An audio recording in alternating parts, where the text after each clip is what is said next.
हर हर महादेव, जय भोलेनाथ। दोस्तों राधे राधे, जय श्री कृष्णा।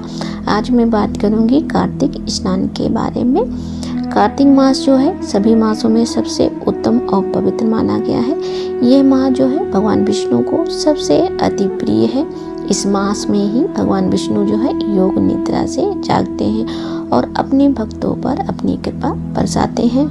इस मास में भगवान विष्णु जो है पृथ्वी पर अपने भक्तों के बीच जल में निवास करते हैं। इसीलिए इस मास में पवित्र नदियों में स्नान करना चाहिए। अगर ऐसा संभव ना हो सके तो 2 बूंद गंगा जल में सादा जल मिलाकर घर पर ही आप स्नान कर सकते हैं। ऐसा करने से तीर्थ स्नान के समान ही फल और मोक्ष की प्राप्ति होती है। ये स्नान जो है पूर्णिमा से लेके अगली पूर्णिमा तक यानी अश्विन पूर्णिमा से कार्तिक पूर्णिमा तक की जाती है। देखिए, वैसे तो सभी लोग रोज ही नहाते हैं, लेकिन क्या होता है कभी हम 5 बजे नहाते हैं, कभी 5:30 बजे नहाते हैं। इसमें कोई एक टाइम नहीं होता। कभी थोड़ा सा काम अधिक है तो 6 बजे भी नहाना हो जाता है। लेकिन आप सोच रहे हैं इसमें नया क्या है। लेकिन जो कार्तिक स्नान होता है ये तारों की छाँव में किया जाता है। यानी जब आसमान में तारे अच्छे से चमक रहे हों, काफ़ी अंधेरा होता है उस समय। अगर टाइम की बात करें तो 4:30 और 5 के बीच में जो है आपका स्नान हो जाना चाहिए। और 5:30 बजे के पहले यानी 5:15 बजे तक आपकी पूजा जो है, तुलसी पूजा जो है वो पूर्ण हो जानी चाहिए। तो पहले दिन ही आपको नियम ले लेना है। नियम तो नियम होता है, कोशिश करें कि नियम जो है बीच में टूटे नहीं। चाहे वो आप फर्श में सो रहे हो पूरे माह, या पूरे माह जो है लहसुन प्याज का त्याग कर रहे हो, या दीपदान कर रहे हो, नियम तो नियम होता है। कोई भी नियम ले सकते हैं। तो सबसे पहले हमें ब्रह्म मुहूर्त में उठना है। उसके बाद घर की थोड़ी सी सफाई करनी है, क्योंकि बासी घर में पूजा नहीं होती है तो बहुत ज़्यादा नहीं सफाई कर सकते हैं इतनी सुबह। तो थोड़ी सी ही सही, जैसे आप किचन साफ़ कर लीजिए, अपना मंदिर साफ़ कर लीजिए, आंगन को साफ़ कर लीजिए, जो मेन गेट है उसमें पानी डालकर अच्छे से साफ़ कर लीजिए। इसके बाद जो है आपके नित्य के कर्म है उससे निवृत्त हो जाइए। इसके बाद आप जो है 2 बूंद गंगा जल में सादा जल डालकर हर हर गंगे कहते हुए स्नान कर लीजिए।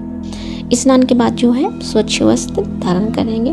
तो सबसे पहले जो है हमें सूर्य देव को अर्घ देना है, क्योंकि बिना सूर्य देव की पूजा के हमारी जो पूजा होती है वो अधूरी मानी जाती है। जब हम नित्य पूजा करते हैं ना, तो सबसे पहले सूर्य देव को हम अर्घ देते हैं, उसके बाद ही पूजा प्रारंभ करते हैं। हालांकि इस समय जो है काफ़ी अंधेरा होता है, सूर्यदेव नहीं दिखते हैं, फिर भी जो है आप जल दे सकते हैं, आपकी पूजा स्वीकार होगी। मैं भी देती हूँ इसी समय जल, तो आप जल दे सकते हैं। इसके बाद जो है हमें तुलसी माता की पूजा करनी है। पूजा की थाली में जो है आप पीला चंदन रख लीजिएगा। सिंदूर जो है आपको नहीं लेना है, पीला या लाल कोई भी सिंदूर नहीं लेना है, क्योंकि सिंदूर जो होता है जब तुलसी माता का विवाह होता है तब चढ़ाया जाता है।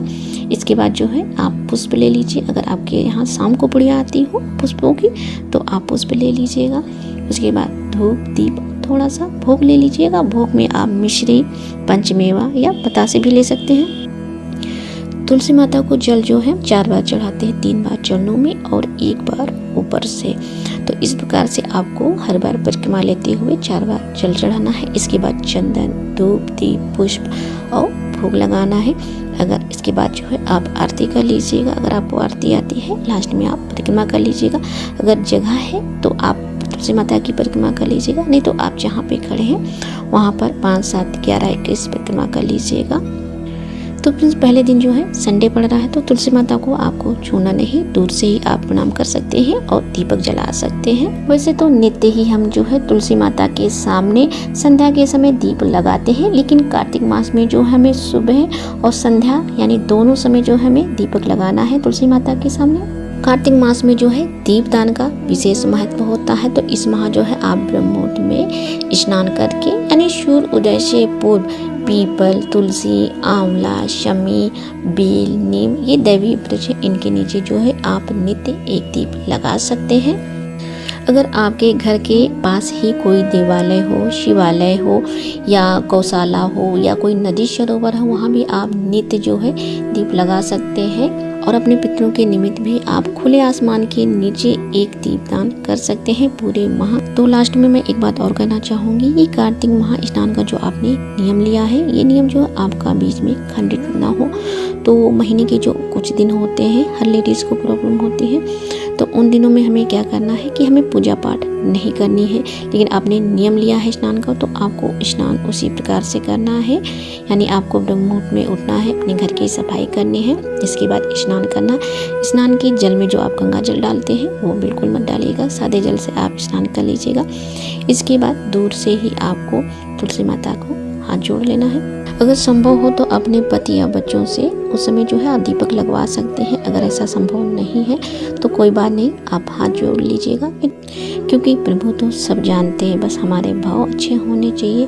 तो इस प्रकार से आपको पूरे कार्तिक माह जो है स्नान दान दीपदान करना है। आई होप कि आज का ये वीडियो आपके लिए बहुत ही यूज़फुल रहा होगा।